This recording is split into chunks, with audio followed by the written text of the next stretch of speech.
hinain niya yung betlog niya eh. Naalala ko dati. Na-scam ka na ba sa mga food trips mo? Ito, gumawa ng isang episode, yung sa Pasay, alam mo yung dampa, di ba? Parang kasi sabi nila dyan, worst rated seafood dampa. In-interview ko sila. Actually, may point naman sila. Kung hindi ka mag-agree sa price, huwag ka bumili. So sila, sabihin nila, ito, seller's point of view to Kumbaga sila, sinasuggest lang nila yung mga price. Tapos iba-iba naman yan. Kumbaga, dapat kasi talaga, pag pupunta ka doon sa dampa, hindi ka mag-i-stuck sa isa. Iikot ka talaga. Maghanap ka ng para sa'yo na... Saka tanong ka lang tanong siguro. Tanong ka ng tanong. Tanong ka lang tanong. May kusinerong Hapon na hinain niya yung betlog niya eh. Naalala ko dati. Sabi niya, ano pong gusto niyo? Betlog mo. Sabi niya, okay.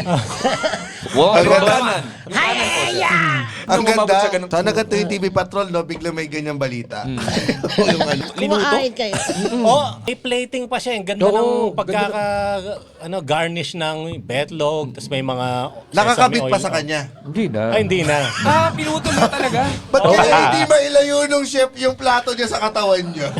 Nilalagyan mo ng wasabi, no? Ano kasi, Nung tinitiduduro.